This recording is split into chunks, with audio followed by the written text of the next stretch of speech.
Shu kunlarda yurtimiz bo'ylab Infolib O'zbekiston 2025-14 milliy axborot kutubxona haftaligi o'tkazilmoqda. O'zbekiston Milliy kutubxonasi tashkil etgan bu haftalik maqsadi aholiga kitobxonlik va kitob mutolaasini targ'ib qilish, yoshlarni intellektual bilimi va saviyasini oshirishga qaratilgan. 50 dan ortiq tadbirlarni o'tkazish rejalashtirilgan va shu bilan bir qatorda Qoraqalpog'iston Respublikasi, viloyatlar va Toshkent shahar axborot kutubxona markazlarida ham ushbu haftalik doirasida turli tadbirlar o'tkaziladi. O'tgan yillardan farqi bu yil kitob taqdimotlarimiz juda ham ko'p, turli shoir va yozuvchilarning kitoblari taqdimotlari bo'ladi va shu bilan bir qatorda nogironligi bo'lgan shaxslar bilan ishlashga ham alohida e'tibor qaratilgan. Ular bilan ham kitob taqdimotlari va turli tadbirlar o'tkazish rejalashtirilgan.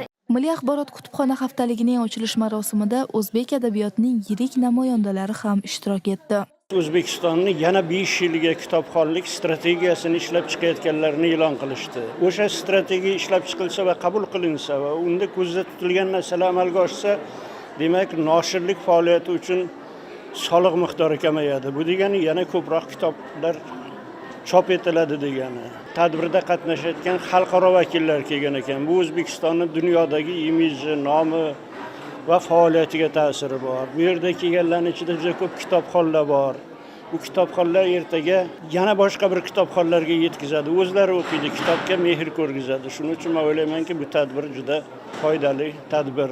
Bu yilgi kitobxonlik haftaligiga xorijiy mutaxassislar ham jalb qilingan. Biz ulardan kutubxona tizimida qanday zamonaviy tendensiyalar qo'llanilayotganini so'radik. Internet paydo bo'ldi. Axborot olishning ko'plab yangi usullar yuzaga keldi. Ammo kutubxonalar hanuzgacha muhim va dolzarb bo'lib qolmoqda. Ko'plab kutubxonalar o'z fondidagi to'plamlarni raqamlashtirgan. Bu orqali odamlar ulardan keng foydalanish imkoniga ega bo'lishadi. Ya'ni bu kitoblarni o'qishlari, ta'limda va tadqiqotlarda ulardan foydalanishlari mumkin. Bundan tashqari bu jarayon bizga onlayn makonda mavjud madaniyatlararo boylik va xilma-xillikni yanada kengroq ko'rish imkonini beradi. Menimcha, kutubxonalar insoniyatning merosini yangi shakllarda ko'rish va undan o'rganish imkonini ta'minlash borasida hali hamon oldingi safda turibdi. Infolib O'zbekiston 2025-14 milliy axborot kutubxona haftaligi doirasida jamoat va xalqaro tashkilotlar bilan hamkorlikda qator ma'naviy ma'rifiy tadbirlar, seminarlar, davra suhbatlari, tanlovlar, treninglar, mahorat darslari o'tkaziladi.